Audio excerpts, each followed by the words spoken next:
Welcome everyone to a Friday episode of Incubator Weekly. We've got again Matt. Welcome, Matt.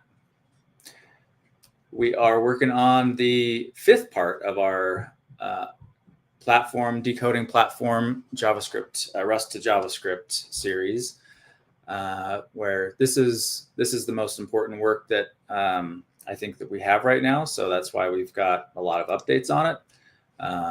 These are for mostly the more technical minded and interested people in the community.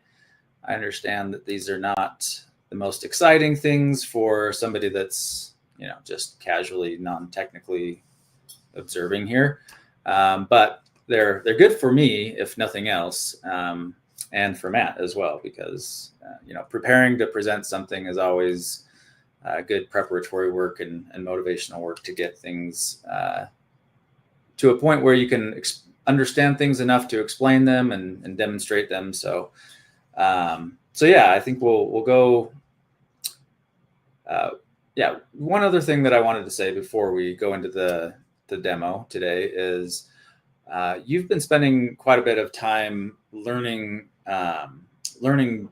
AJ's work. Because he's done a lot of JavaScript stuff on the core side that helps us do that. And then like a month ago or so, you started doing work on the spin code, and you were doing the bin code stuff separately. And then AJ was doing his work separately. The major milestone that I think that you've got to this time for this show is that you've combined the two separate works, and you're working now.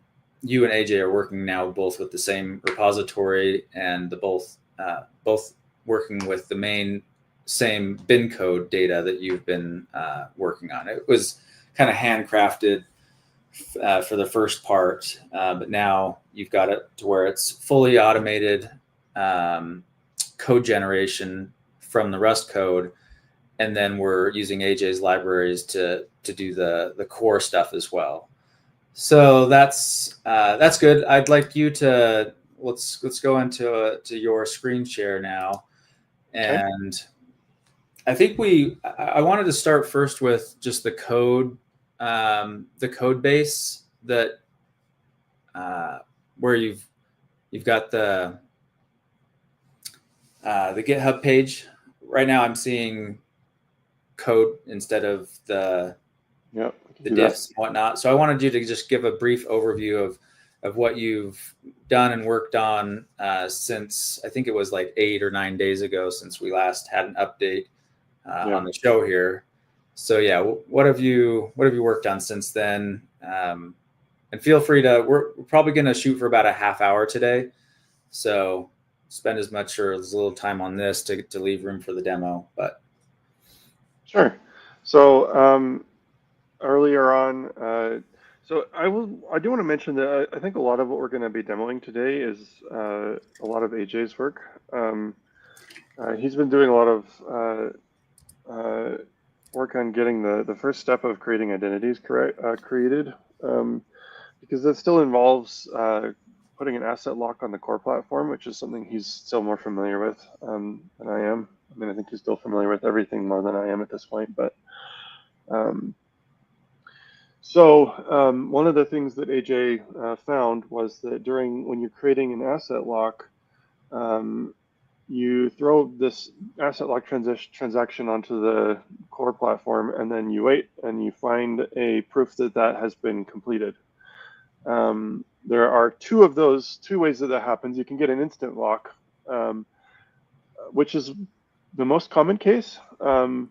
But there's a chance that a new block will be created just after the moment you send the transaction in. And in that case, you'll get a chain asset lock proof instead. Mm-hmm. And my bin code stuff was not correctly encoding the chain asset lock. So that's what this first thing was here, that I was just trying to get that working for AJ. And I added in a few more encoding tests in the process to make sure the other relevant things that I'm going to need to use soon were working. So that's what that was. Just for the viewers, when you said the two different ways are instant lock and chain lock, and Mm-hmm. Looking back now that we have chain locks, we didn't have chain locks when we started doing instant send. But when you do an instant send lock, that's essentially locking the inputs or the outputs, depending on your perspective. You're locking the inputs so that they can't be used again in another transaction, and that's what we loosely have called instant send. But it's locking inputs, transaction inputs. Whereas the chain lock one is locking blocks in a chain. So the terms are a little bit strange now that we have both of them, because one's just called instant send, and the other one is called chain locks. But yeah, those are the two ways that we come to finality in the network: one for transactions and one for blocks. And you're saying that sometimes the network will come to find a chain lock before a transaction lock or an instant send lock. Right. And in those cases, tell us more about that. It just was not encoding the chain asset lock proof correctly. So we'd get the notification that we got a chain lock, and then we would try to create an identity from that, and it wouldn't work. And that's still not working, but that's not due to an encoding issue at this stage, as far as I can tell. But we'll get that working soon. It's something else, but it's also less frequent that that's happening on the network. So yeah, it's less of an issue right now, but it is something that we're still working on. Yeah. And then the most relevant thing here is demo 3 is the branch that AJ was working off of for when he got identity creation working. So I merged in his code. I need to fix this commit because it's not an actual merge commit, and it doesn't actually refer to his commits and his work in there. So I'm gonna rebuild this commit at some point. But I merged that in, and then it was a lot of just tweaks and fixes and changes. AJ's code was a little old, and he's mentioned old style. So he's mentioned a couple of times wanting to convert to Yes. more modern ES modules, and I don't need to go into a lot of detail there, but basically I needed to change a lot of the kind of boring structure of the code, and it fixed a few things to get types working. I rely a lot on type checking to make sure that I'm not missing anything. I'll just say also in AJ's defense, like he would not want it to be characterized as old code, but he's very sure to have backwards compatibility for Node and without compiling anything. So he's very much in the camp of I want to write JavaScript so that it doesn't have to be compiled or bundled. And so he would, because ESM, ECMAScript modules, JavaScript modules, modern JavaScript modules have not been fully compatible and adopted by every single tool out there. He wrote it in a way that would work with everything. But now that ESM is more widely adopted and it is actually the standard, some things had to be refactored so that instead of putting something on a global namespaced object, for example, you can actually use the native modules for JavaScript now. Right. Yeah. So I didn't want to.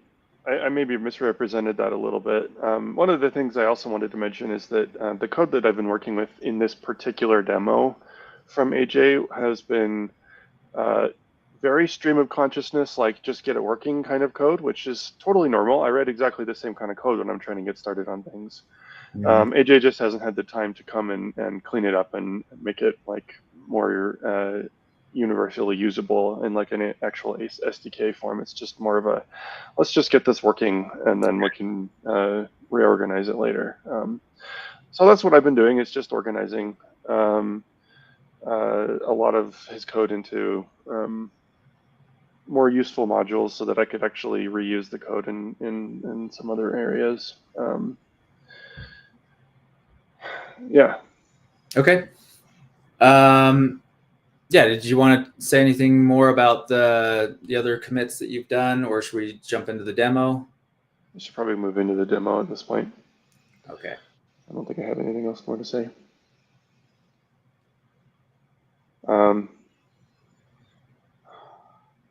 Yeah, so AJ is kind of roughly organized this. He had step 1 and step 2 in here already. Step 1 being to create an asset lock. Step 2 to create the identity transition. The code doesn't actually work this way at the moment. It does the asset lock and then the transition all together. Mm-hmm. So this code is pretty high level now. We create the keys, and then we create the asset lock, and then we create the identity. So that's all just kind of one step now. And I just did this a few minutes ago, so hopefully we should get this again. So just again, everything I'm showing here, I have reorganized slightly, but everything that's really happening here is something AJ has done. So I'm kind of just demoing his code right now. So when you tell it to create an asset lock, we have already put a wallet seed into our .env file here. And So we're it's working with testnet right now, right? Yes, this is all testnet. So it's just picking that up out of the .env file, and then it is checking that we have enough in our funding address, and it sees that there isn't any. So he's got this helpful QR code if you happen to be using a mobile wallet. I'm not, so let me just go ahead and send a little bit of dash over for this. And then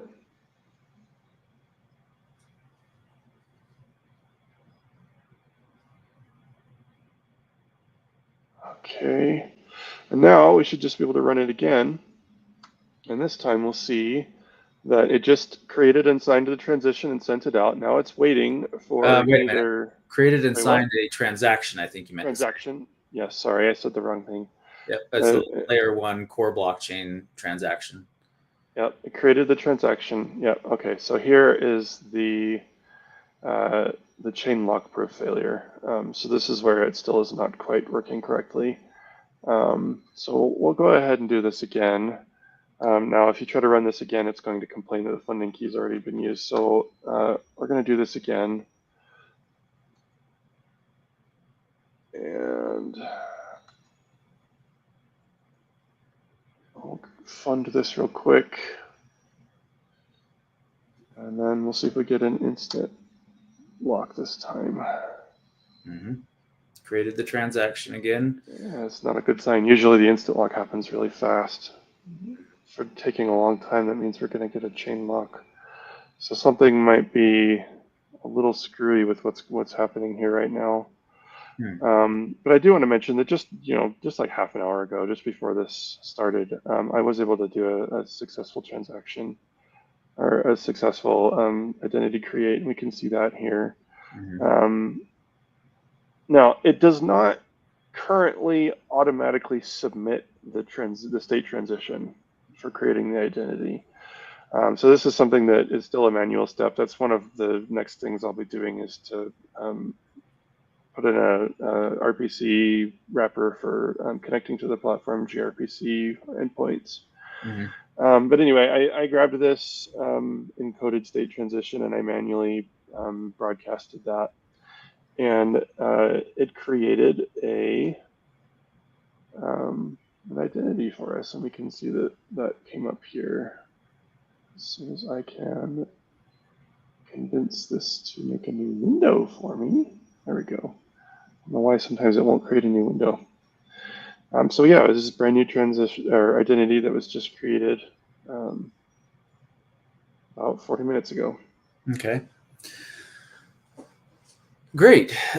So that's, I mean, I think we've demoed this somewhat before. However, the difference now is that it's using the code base that's auto-generated from your Rust, auto generation. So we're But using like a lot of the automatic things. Everything that says dash bin code here comes from the generated code. Um, so we're encoding the state transitions here. The identity create is still here. So there's the actual identity create transition being created. So we're putting in the identifier and temporary empty signature, which is then filled in later. And yeah, so this is AJ's code, but I just replaced the hacky raw hex manipulation with the new generated bin code library. yeah, so you're on the number 2 here, the create identity transition. That's actually doing the instead of just the asset lock that's the core 1 layer blockchain. Now it's creating the data that needs to be submitted to the platform nodes to actually run the create the identity. And I see that you've got 3 and 4 data contracts and documents. That's the next step. We were hoping to get to demo this part today as well, but you've just got the scaffolding, because right now, since you've got all the auto-generated code now, in theory, this should be a pretty easy step. So do you want to tell me what's the state of the creating a data contract and then a document against that created data contract? Where are we at on that, and what are the challenges that we are facing right now? All right, so the creating the identity is completely stateless, and what I mean by that is that it doesn't save any information other than the wallet seed phrase. It doesn't save any information where? Anywhere. Yeah. Except for in the dash. Except for in dash the blockchain itself. Mm-hmm. So when you give it a wallet seed phrase and then the number, the ID number that you want it to use, it derives all of the keys from the wallet from that, and then it creates the identity based on what's going on there. And importantly, one of the things that, like for example, when we noticed that creating was failed, it's creating the transaction and broadcasting that transaction, and that transaction is live on the blockchain and valid. But because we got the wrong kind of lock, there is no code in here right now to look for a pre-broadcasted transaction that did not actually get the identity created on the platform chain. So that's one of the pieces of code that is something that really should be there, but it's just not. So it's not saving the state of the fact that it created the asset lock, but it has not created the identity transition yet. And it also, when it creates an identity, it does not save anything about that identity anywhere. And by it, you're referring to the scripts that you've written, right? These scripts, the stuff that I just wrote, or just ran. Yep. And so that means that when I go to create a data contract, I don't have the identity ID that I need, and I don't have the public keys that I need. I mean, they're there. I mean, I'm going to derive them from the wallet. I already have the wallet derivation happening here.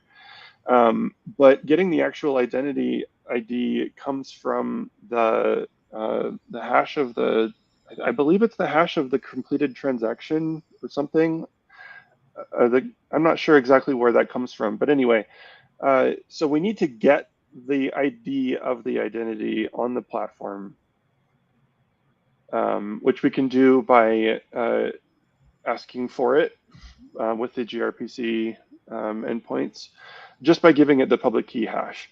So we know what the public key hash should be because we just generated that from the wallet.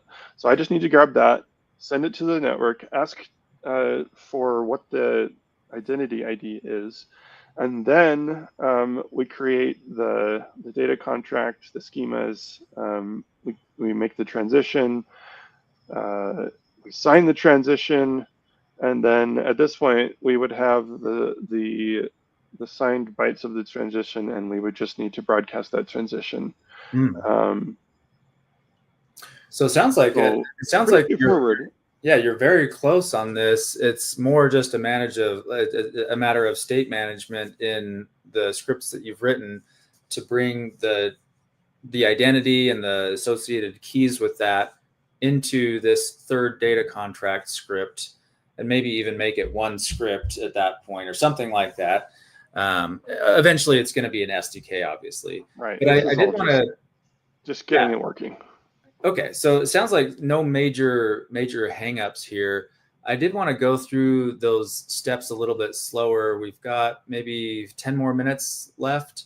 Sure. Because this is basically how we would be dealing with the library at the lowest level. So you've got data contract equals dash bin code dot some things. And this actually doesn't look like too bad of an API to work with as is, let alone when we make the abstractions. So do you want to talk a little bit more about this? I was expecting it to be a little bit hairier, personally. Well, I guess that's a compliment. Yeah. Yeah. So the base thing that you're building off of when you're creating a data contract is the schema that you want the data to follow. So we start out by creating the schemas. I haven't filled in anything right here. This is a completely blank schema right now. And from what I remember, it doesn't actually like you even having a blank schema. There's a couple of required things you have to put in here. So like this won't even work as is. But you create a bunch of schemas. They're all named. So you've got a bunch of named schemas. You've also got shared schema definitions that you can put in there.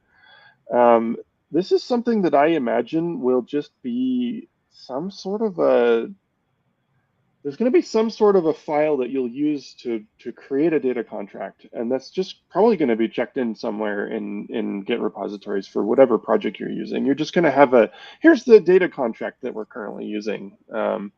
So I don't imagine this being a common step, or if it is, it'll be like this is the scaffolding that we're using to create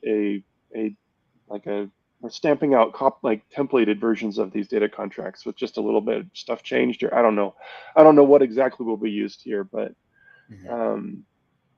anyway, so yeah, once we've created this data contract definition, along with like all the configuration of like what's allowed to happen with the data contract and the documents, and you've got it references an owner ID.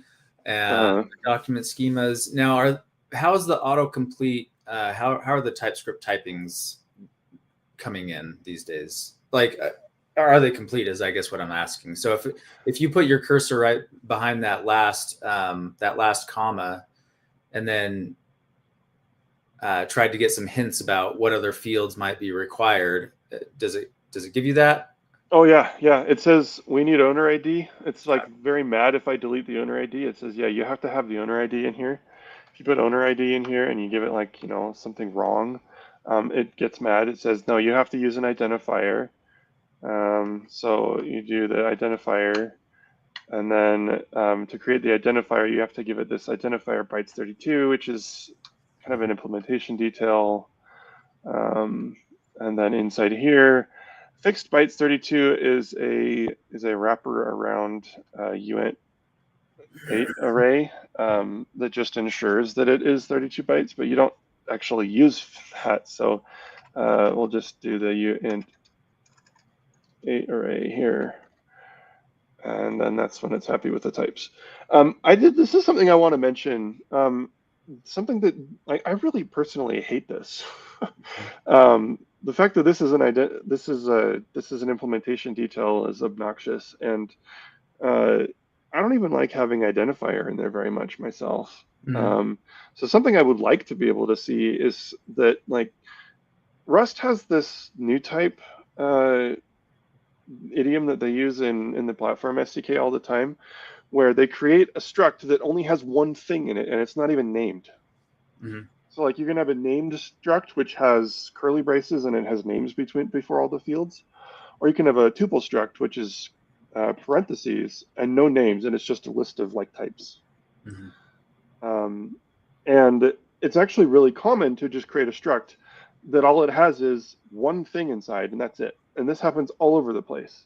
Like for example, this v0 is an enum that only has one item inside the tuple, and it is this data contract v0. And so the fact that you have to say data contract config.v0, data contract config v0 is really obnoxious in my mind, and I really think that this kind of redundancy is just not necessary. Uh-huh. And that's because of the auto generation from the Rust code, right? Like right. that's This is not how the Rust code is structured. We can't get away from this unless we did upstream, changes to how it's being created from the Rust, right? Well, sure. I mean,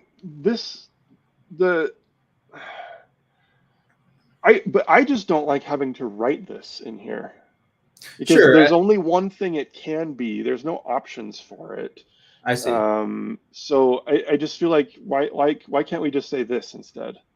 And right now I can't because I don't have, or maybe it will let me in this particular case. Sure. But I guess it will let me here. So this is what I'd like to see. Like you'd like to be able to just leave these out. I don't think it'll work on this one though. Well, and I'd like to be able to cut this out, or maybe even cut this out, and then just like, oh yeah, just throw that in there, and then the fact that it's inside of a which essentially just a type alias is not helpful or meaningful.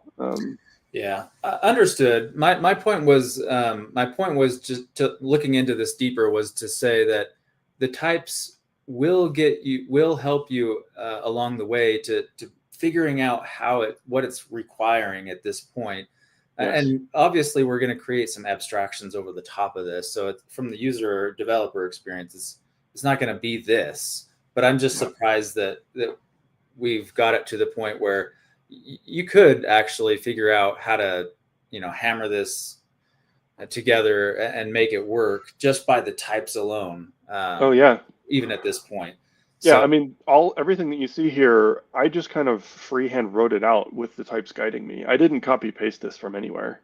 Yep. Like exactly. it's even nice enough that like when I say, oh yeah, we need a config. What's a config? And then I just see that it wants a data contract config. So I grab that and paste it in here, and then it wants a v0. And that's what I'm saying is we did not have this level of code assistance missing properties in the last SDK. So let's go to the documents page real quick, the number 4, glance over that, and then I'd like to try to do that demo one more time just to see if we can get it to work with that instant lock instead of the chain lock. But yeah, let's briefly review this, and then we'll go to the demo one more time. Okay, sure. Yeah, so we have kind of in a similar fashion, we start off with the data. This is the actual data contents of the document that we want to store in there. I don't have anything in there right now, but we're using a JavaScript map at the moment. That's the user level defined stuff that the application developer. That's actually the most important part. And then what's following here is just the ceremony. Right. Yep. We have the the reference, the nonce and the data contract that we're actually trying to follow with this document. Some little bits of entropy, and then the actual data. Yep. And then once we have that document create transition, we wrap it up into a batch transition, which can create or update multiple documents all at the same time. Which I thought was a neat feature when I found that was there. I like being able to do atomic updates of multiple things at the same time.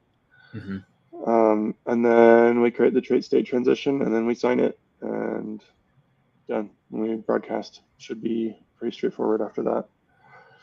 All right, brilliant. So now all we've basically got to do is figure out that state to bring in the keys and the identity that's created and kind of do it all in one step, and it shouldn't be too much trouble at this point.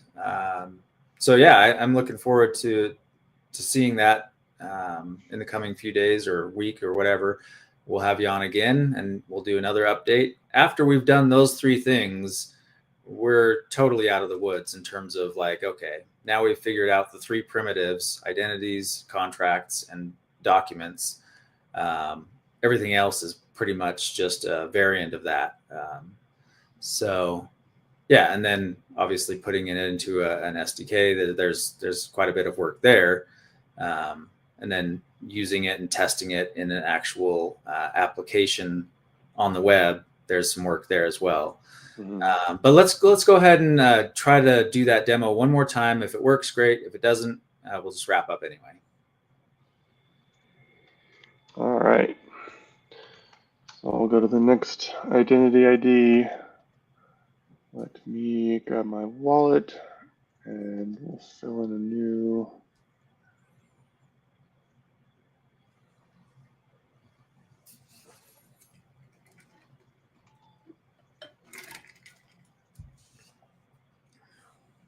Still using AJ's CoinJoin wallet, and it is kind of buggy, but it just barely works. All right, let's try creating that identity this time, and it's still being slow.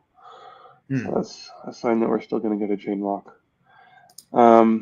Yeah, we'll have to. I mean, like you said, AJ's been a little occupied with other things right now, and you haven't been able to get much of his knowledge transferred to you yet. Other than just looking at code and whatnot. But that does seem suspicious to me, because I it's very suspicious to me too.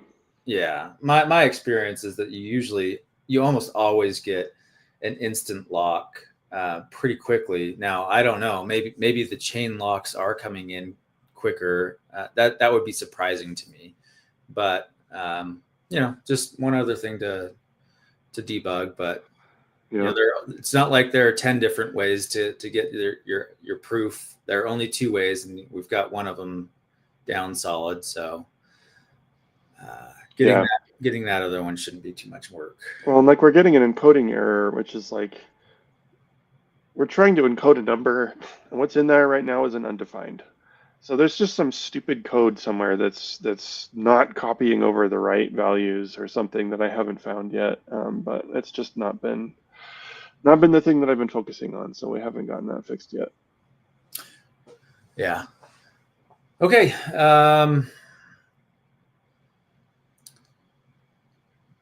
Anything else to discuss here? I see the identity create.js file at the end. I was looking at that before as well. I saw it in the checked out, or in the committed, the recent commit, and I was like, what's that? Because you've already got the right identity. So that's just while I was haphazardly reorganizing things yesterday, I put the platform asset lock into the asset lock file, and then I forgot to move the other one to the identity create. So it's still work in progress. Okay. All right. Well, thanks for that demo. Thanks for like you got the scaffolding all up for the other 2 parts. I think it's looking pretty straightforward. Once we can get AJ and you together again, I think a lot of this stuff will come together.